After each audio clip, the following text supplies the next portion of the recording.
अस्सलाम वालेकुम दोस्तों, आप तमाम दोस्तों का, आप तमाम साथियों का एक बार फिर से स्वागत है हमारे इस YouTube चैनल में।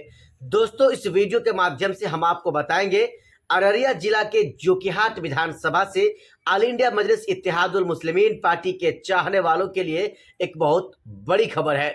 जी हाँ दोस्तों, हम आपको इस वीडियो में बताएंगे कि आखिर वो कौन सी खबर है जो अररिया जिला के जोकीहाट विधानसभा के खास करके जो MIM पार्टी के चाहने वाले हैं उसके लिए वो कौन सी अच्छी और बेहतरीन खबर है।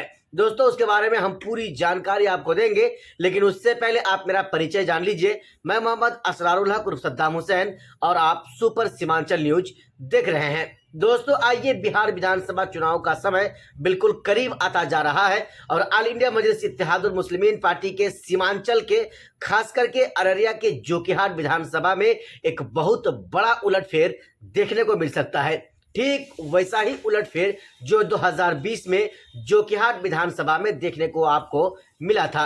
दोस्तों, हम आपको बता रहे हैं 2020 के विधानसभा चुनाव में जब AIMIM पार्टी ने शाहनवाज आलम यानी मरहूम तस्लीमुद्दीन साहब के छोटे बेटे शाहनवाज आलम को अपनी पार्टी का टिकट देकर चुनावी मैदान में उतारा, तो उस समय भले ही लोग उनको स्वीकार नहीं कर रहे थे कुछ समय के लिए, लेकिन बाद में लोगों ने उनको बेतहाशा वोट दिया और उनको वहां से जिताकर बिहार विधानसभा भेजने का काम कर दिया।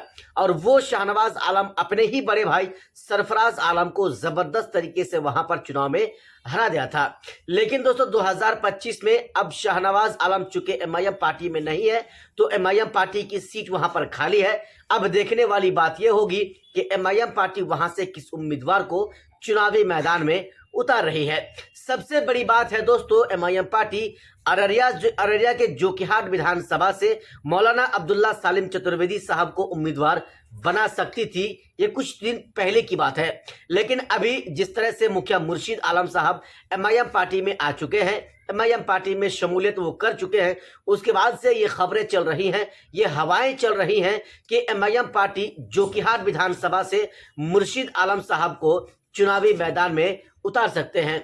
लगभग इस बात का मुहर लग चुका है दोस्तों। अब हम आपको बताते हैं, क्या मुर्शीद आलम साहब जो MIM पार्टी के उम्मीदवार होंगे या फिर जो अब्दुल्ला सालिम चतुर्वेदी साहब उम्मीदवार होंगे, क्या वो जोकीहाट विधानसभा से मरहूम तस्लीमुद्दीन साहब के छोटे बेटे शाहनवाज आलम साहब को चुनाव हरा पाएंगे। दोस्तों, वहां के जो लोगों का मूवमेंट है, वहां के जो लोगों की चाहत है, ये साफ झलकती है कि वहां के लोग MIM पार्टी को वोट करेंगे, चाहे वहां से अब्दुल्ला सालिम चतुर्वेदी साहब चुनावी मैदान में हो या मुखिया खुर्शीद आलम साहब जो मुखिया संघ के अध्यक्ष भी हैं, क्या वो चुनावी मैदान में हो। लेकिन सबसे दोस्तों बड़ा सवाल ये भी है कि मौलाना अब्दुल्ला सालिम चतुर्वेदी साहब एक मौलाना है, उनका तो फैन फॉलोइंग है ही, लेकिन जो मुखिया खुर्शीद आलम साहब है, इनका जो फैन फॉलोइंग है वो मौलाना अब्दुल्ला सालिम चतुर्वेदी साहब से कुछ अलग थलग है। चूंकि मौलाना अब्दुल्ला सालिम चतुर्वेदी साहब राजनीति नहीं किए हैं और ये मुखिया खुर्शीद आलम साहब राजनीति करते आए हैं, और राजनीति के जो मैदान है खास करके जोकीहाट विधानसभा का, तो उसमें वो अपना कदम पहले से ही जमा चुके हैं। ऐसे में अगर मेरी जहां तक राय है, अगर आप हमसे पूछना चाहेंगे, तो मौलाना अब्दुल्ला सालिम चतुर्वेदी साहब से ज्यादा बेहतर होगा, कई गुना बेहतर होगा मुखिया खुर्शीद आलम साहब।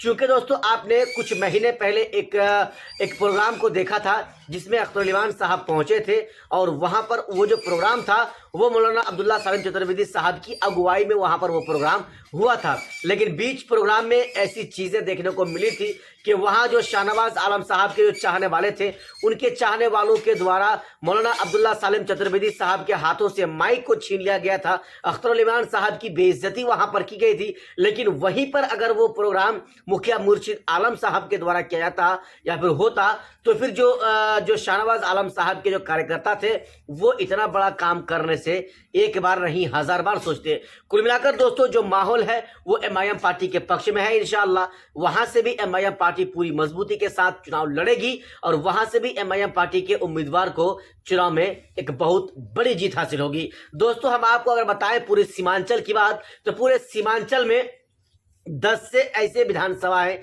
ज्यादा विधानसभा है जहां पर MIM पार्टी का सिक्का चल रहा है, जहां पर MIM पार्टी का बोलबाला है, जहां पर लोग MIM पार्टी को वोट करेंगे।